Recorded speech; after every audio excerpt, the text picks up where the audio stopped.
fout, putain, qu'est-ce qu'il fout? En même temps, faut pas 2 heures pour foutre un manteau, je sais pas tellement. Vraiment, je sais pas. Peut-être qu'on aurait dû être un peu plus persuasif. C'est vrai, on aurait pu. En même temps, c'est Nico, il est pas connu pour sa ponctualité. Hein. Ça, c'est sûr. Oh bah tiens, je crois qu'il arrive. Ah ouais.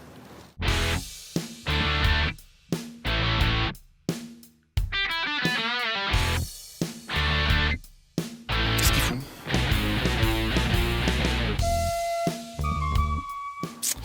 On peut savoir ce que tu fous?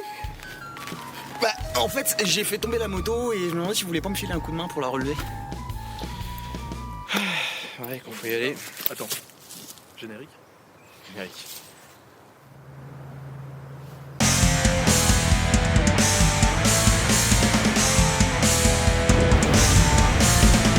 Les amis, bien le bonjour dans ce nouvel épisode de Métalleux Curieux. Comme vous pouvez le constater, je suis en bonne compagnie. Du moins quand ils essaient pas de me kidnapper.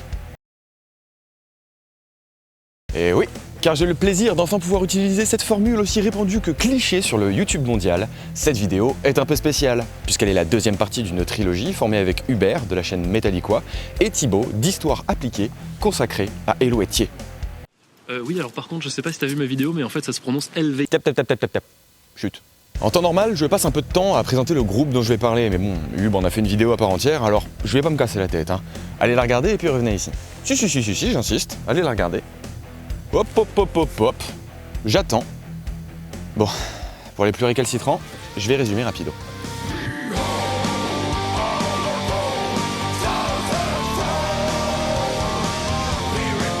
Hello Etier, c'est un groupe de folk metal suisse qui a sorti sa première démo, Ven, en 2003, et son premier album Spirit en 2006. J'avais dit que ce serait rapide, Il ne vous aura pas échappé que le groupe puise énormément dans l'histoire pour forger son identité, que ce soit visuel avec ses artworks ou musical via l'instrumentation ou les textes. Sinon j'en parlerai pas en même temps. Et plus précisément, Hello Etier pioche principalement et même quasi exclusivement dans l'histoire gauloise. Ce n'est pas la première fois qu'on parle d'un groupe entièrement tourné vers l'histoire dans cette émission, et ce n'est certainement pas la dernière non plus. Mais je crois qu'il est temps de se poser à nouveau une question fondamentale que j'ai abordée dans ma deuxième vidéo sur Sabaton. Comment raconter l'histoire ? On va donc tenter de trouver des éléments de réponse en abordant le cas Hello Etier, et plus précisément en creusant la question autour de son instrumentation, de son usage extensif de la langue gauloise, puis des thématiques abordées par le groupe. Commençons donc par ce qui saute directement aux oreilles, les instruments.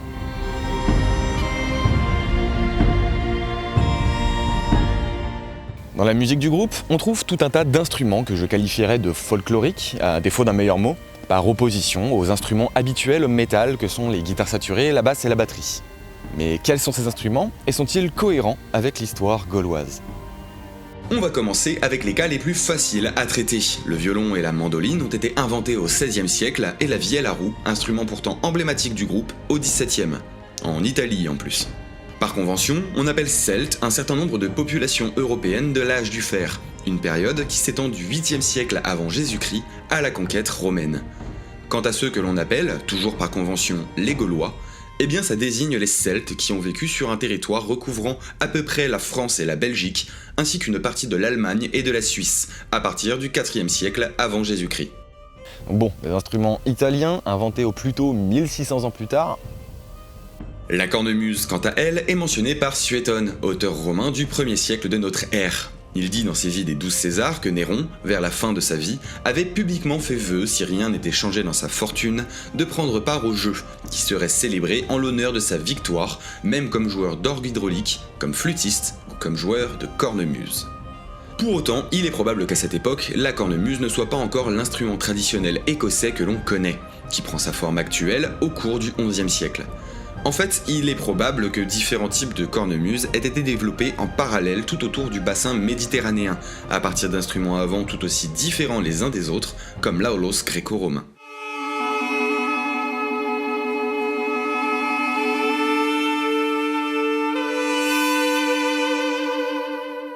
Vous pouvez en effet constater qu'il y a comme un air de ressemblance.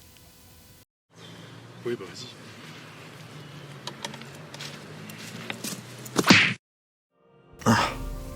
Bon, de là à dire que les Gaulois connaissaient cet instrument, il y a un pas que je franchirais pas. Puis à ma connaissance, on n'a retrouvé aucune trace archéologique en Gaule permettant d'attester l'utilisation de la cornemuse.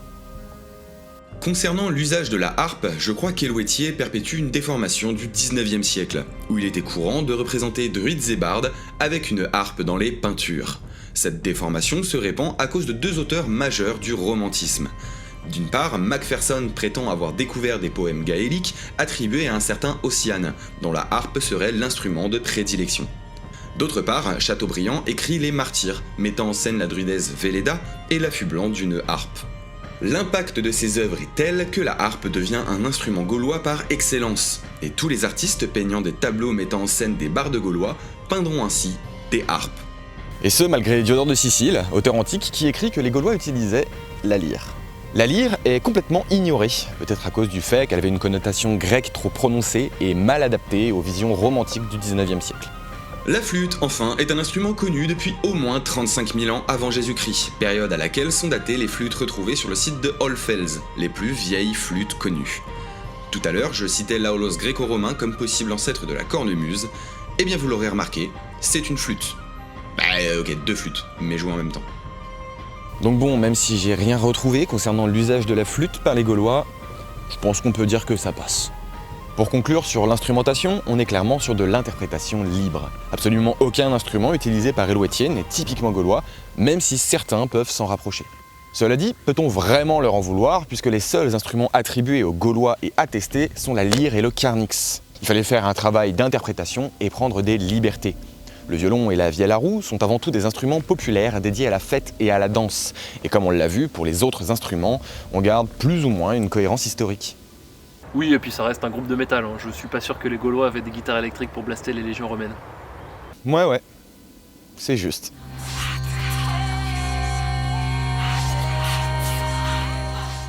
Une grosse partie des chansons d'Helwetier sont écrites en langue gauloise, notamment les deux albums Évocation, Arcane de Mignon et Panthéon, pour lesquels c'est carrément l'intégralité des textes qui sont écrits en gaulois.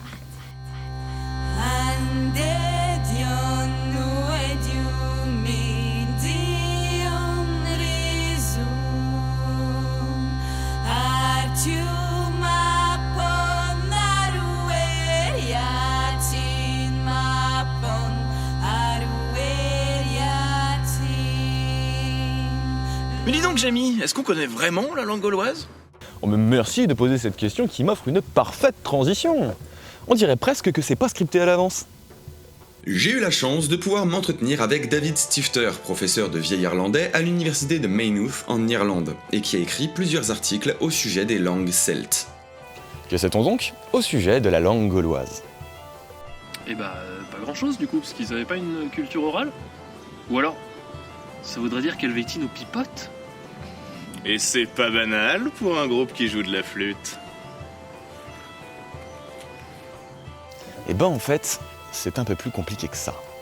On a tendance à croire qu'en ayant surtout une tradition orale, les Gaulois ont appris l'écriture avec la conquête romaine. Et pourtant, déjà dans ses commentaires sur la guerre des Gaules, Jules César mentionne une tablette retrouvée dans un camp gaulois après sa campagne contre les Helvètes en -58, dès le début de la guerre des Gaules. Cette tablette, écrite en caractère grec, fait état des effectifs de l'armée helvète au début de la campagne.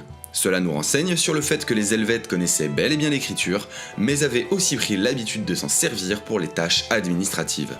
D'autres éléments archéologiques antérieurs à la guerre des Gaules permettent d'affirmer que l'écriture était connue des Gaulois, comme la pierre de schiste de Vercelli ou la pierre de Briona, datée entre le 2e et le milieu du 1er siècle avant Jésus-Christ. Donc l'écriture était bel et bien connue par les Gaulois avant la conquête, mais elle s'est systématisée quand la Gaule est devenue romaine, au détriment de la transmission orale. Donc forcément, l'usage se diversifie et gagne en volume. First and second centuries AD, we have loads and loads of documents from all kinds of genres, from all over France. Business records, we have funny engravings on pottery, for instance, making jokes to girls, or boys making jokes to girls, or drinkers make jokes about their drinking, and curse tablets. Par ailleurs, le nom même du groupe provient probablement d'une découverte archéologique. En 1986, une coupe est retrouvée à Mantoue, au nord de l'Italie. Cette coupe, datée aux alentours de 300 avant Jésus-Christ, porte une inscription en langue étrusque, Helwetier. Ouais, ça se prononce Helvétier, et c'est étrusque. Alors, ça veut bien dire helvète, hein, et ça nous renseigne par ailleurs sur le fait qu'il existait bien la conscience d'une forme d'identité helvétique. Mais c'est étrusque.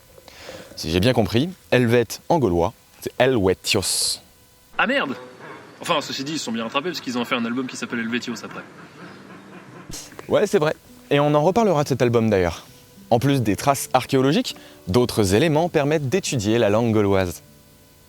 Le système d'écriture, l'alphabet utilisé, permet de donner des informations de premier ordre. Les Gaulois n'utilisaient pas de caractères qui leur étaient propres et utilisaient majoritairement les alphabets latins et grecs que l'on connaît bien.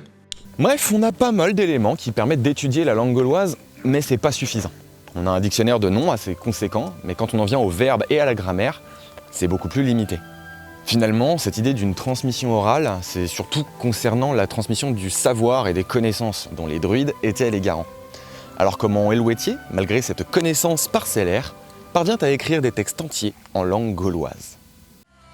Eh bien, David Stifter a pu me répondre assez facilement car il est crédité en tant qu'auteur sur 3 chansons du groupe, Slanias Song, Sirarta et Omnos.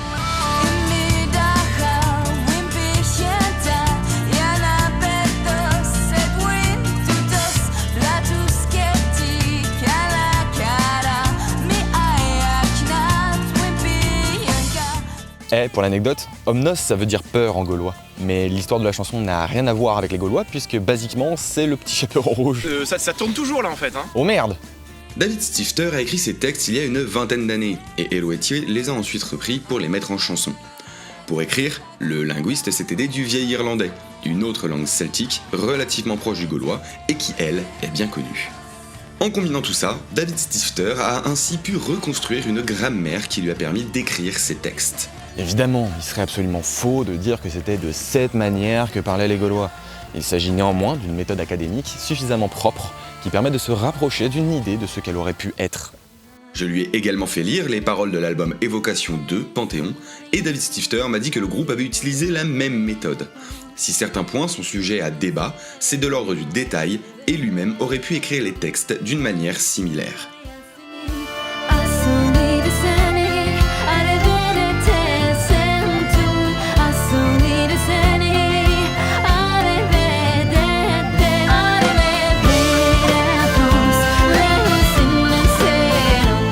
Pour conclure sur cette partie, s'il est strictement impossible d'apprendre le gaulois comme on apprendrait une autre langue ancienne comme le latin ou le grec antique, il est parfaitement possible de recréer une langue gauloise qui soit crédible et historiquement cohérente.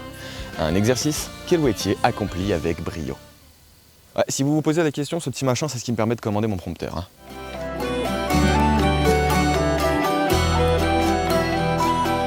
Bien, maintenant qu'on a parlé de la forme avec l'instrumentation et la langue, il est temps de s'intéresser au fond des chansons d'Helvétier, les thèmes abordés.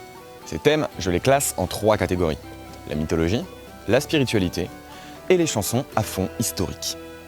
Concernant la mythologie par exemple, l'intégralité de l'album Évocation 2, Panthéon, comme son nom l'indique, tourne autour du panthéon gaulois. Plusieurs dieux sont évoqués. Epona, la déesse des chevaux, Kernonos, le dieu de la fertilité et du monde souterrain, ou encore Taranis, dieu gaulois associé au tonnerre et à la foudre.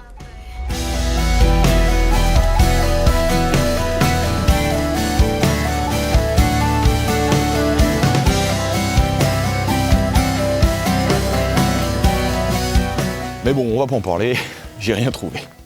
Le mec fait toujours le travail à moitié. Mais non, mais c'est pas ma faute, c'est le bordel, on trouve de tout et de n'importe quoi. Va faire le tri entre les informations...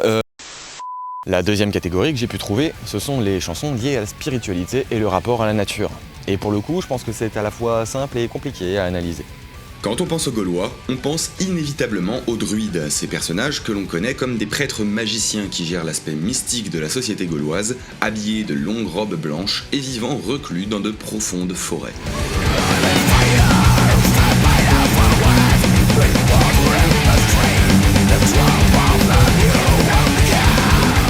C'est raccord avec la description que César en fait dans son livre 6 des commentaires sur la guerre des Gaules. Mais il s'agit pour beaucoup d'une reproduction parcellaire d'un autre auteur, Poséidonios d'Apamée, qui a vécu et écrit un siècle plus tôt. S'il y a bien quelques druides pendant la guerre des Gaules, comme notamment Diviciacos, un noble éduin qui a pris le parti de César et que celui-ci n'a même pas identifié comme un druide, la réalité, c'est que les druides sont probablement déjà sur leur déclin à cette période. Selon Jean-Louis Bruno, leur âge d'or remonterait ainsi au 5e voire au 6e siècle avant Jésus-Christ, époque à laquelle des philosophes grecs les mentionneraient déjà comme leurs pères. Mais gardons en tête qu'il s'agit d'une hypothèse critiquée. Donc les druides auraient plutôt été des philosophes et des théologiens. Comme je le disais tout à l'heure, ce sont eux qui étaient les garants de la connaissance et du savoir, et ils s'en servaient pour guider les peuples gaulois. Les druides ont également à leur charge la gestion des affaires judiciaires et diplomatiques. C'est assez révélateur qu'une assemblée de druides se tienne annuellement dans la forêt des Carnutes, plus ou moins au centre de la Gaule, et qui fait d'ailleurs l'objet d'une chanson d'Helloëtier, Carnutian Forest, sur l'album Évocation 1, The Arcane Dominion.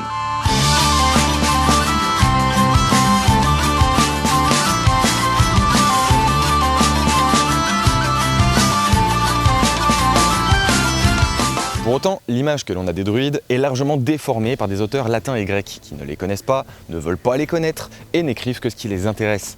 Sans parler du fait qu'ils reprennent souvent les travaux de leurs prédécesseurs sans même les citer. Travaux qui sont parfois bien datés. Ainsi, le poète Lucain cherche avant tout une image romantique et dramatique pour l'écriture de ses poèmes. Et plus tard, lorsque la littérature gréco-romaine est redécouverte au XVIIIe et XIXe siècle, les historiens reprennent ses écrits sans recul critique, perpétuant l'image que l'on a d'eux.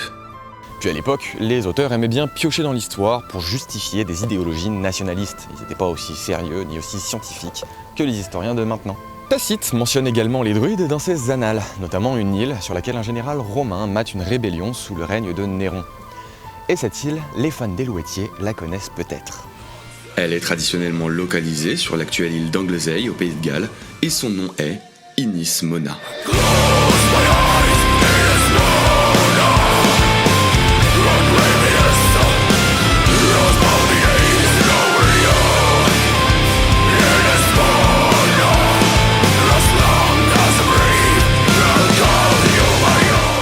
Dans sa chanson, Helloëtier en fait un lieu où les druides sont formés pendant 20 ans. Est-ce la vérité ? Aucune idée.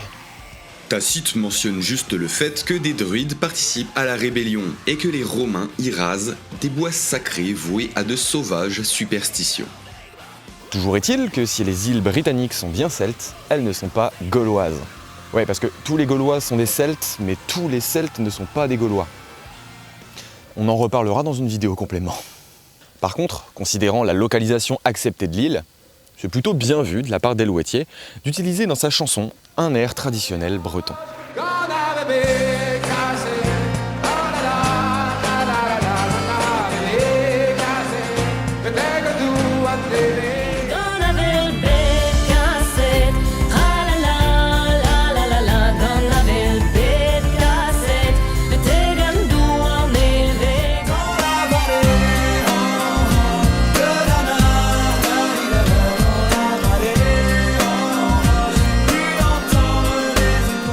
Finalement, concernant la pratique de la spiritualité et de la religion, on ne sait pas grand-chose. Enfin, les historiens en savent plus que tout ce que je vous ai dit. J'essaie pas d'être exhaustif, mais plutôt d'avoir une idée globale. De là, avoir une connaissance détaillée de la religion, du culte, de la spiritualité ou de la pratique de la vie religieuse. Restent les chansons historiques, et par là j'entends les chansons inspirées d'événements et de personnages ayant réellement existé. Et pour parler de tout ça, j'ai envie de prendre l'exemple de l'album Helloetios, qui passe pour être l'album le plus historique du groupe. Helloetios retrace une partie de l'histoire des Helvètes et de la guerre des Gaules dans un sens chronologique. Les titres Helloetios et Lorthos sont des descriptions plus ou moins fantasmées des Helvètes. Ils sont libres et forts, et ça colle plutôt bien avec la description qu'en fait César, les désignant comme parmi les plus valeureux des Gaulois. Ce qu'il dira d'à peu près tous les peuples gaulois qu'il a affrontés. Bah oui, il faut bien qu'il justifie au Sénat pourquoi il a mis 8 ans à conquérir la Gaule.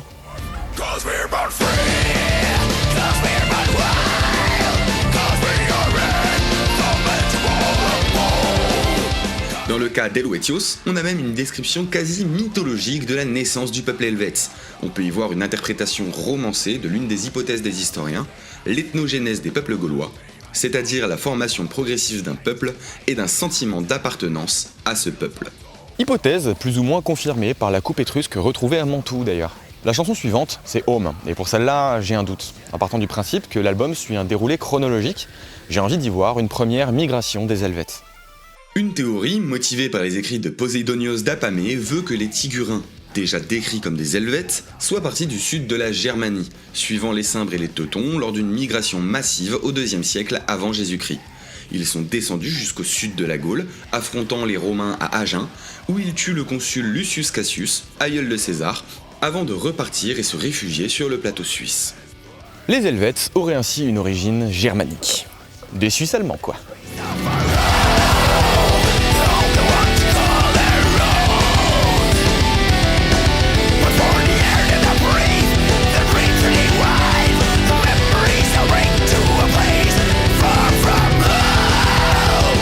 Mais rassurez-vous, l'interprétation des chansons suivantes laisse peu de place aux doutes.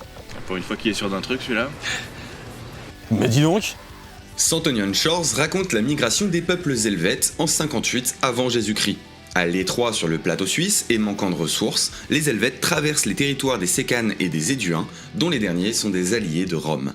Ceux-ci appellent César à l'aide, déclenchant ainsi la guerre des Gaules. Scorched Earth est écrite intégralement en langue gauloise, mais avec un titre anglais signifiant terre brûlée. J'imagine qu'elle fait référence au fait que les Helvètes, en partant de chez eux, ont incendié et réduit en cendres l'intégralité de leur village et de leurs oppida. De cette manière, ils n'ont plus la possibilité de rebrousser chemin et sont obligés de réussir dans leur entreprise. Les Helvètes affrontent les Romains sur les bords de la Saône, bataille racontée par la chanson Meet the Enemy, puis fuient vers Bibracte et s'y font démonter la trogne, comme le raconte Neverland.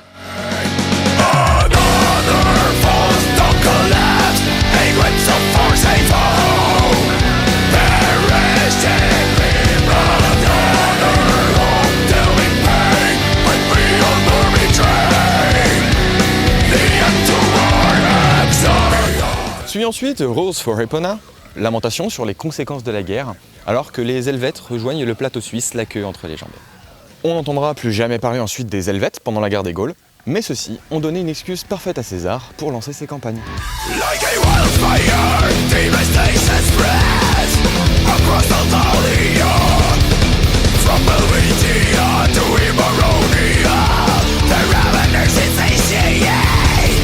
Avoc retrace brièvement les campagnes de César des années -57 à -52. À cette période, César profite de toutes les occasions pour installer Rome en Gaule. Il affronte les Germains qui tentent de traverser le Rhin, puis les Belges qui s'allient contre lui, et... Globalement, c'est le bordel. Il y a des conflits et des histoires absolument partout. Mais selon le texte de Avoc, c'est la faute de l'impérialisme de Rome, dont les légions viennent semer la mort et la désolation. Ce qui mène à un soulèvement massif des peuples gaulois sous la férule de Vercingétorix, raconté par The Uprising. Même si en vrai, certains peuples gaulois étaient carrément alliés à César, d'autres ont décidé de juste ne rien faire. C'était pas du tout une unification sous une seule bannière.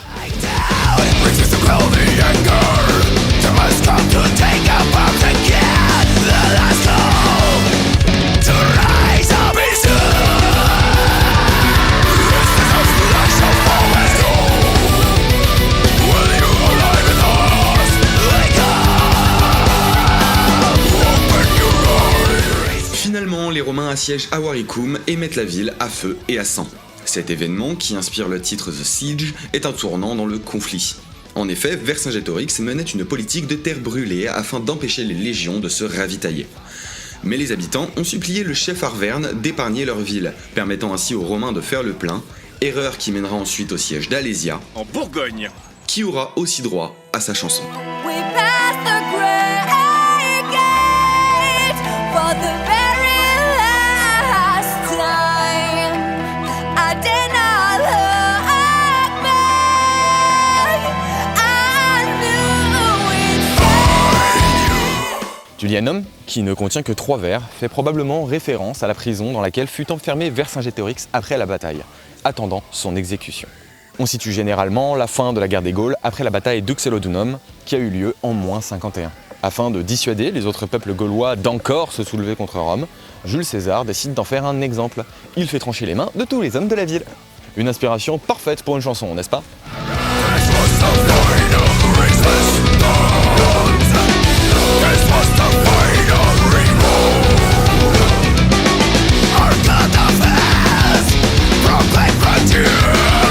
Let's get beat down. Bref, c'est très résumé tout ça, mais Helvetios donne un cadre spatio-temporel avec des lieux, des dates, des événements bien définis, sans déformation majeure. Il s'agit bien d'une interprétation des faits du point de vue des Gaulois, telle qu'on pourrait la fantasmer, et qui s'oppose par moments à la vision transmise par Jules César dans ses commentaires sur la guerre des Gaules, dont on sait aujourd'hui qu'il s'agit d'une œuvre de propagande dédiée à la gloire de son auteur pour justifier ses campagnes auprès du Sénat. Et je trouve que c'est très bien vu de la part d'Helvetier de proposer une interprétation différente des événements. Et en même temps, c'est pas vraiment surprenant, puisqu'ils auraient travaillé avec des historiens spécialisés à l'écriture de cet album.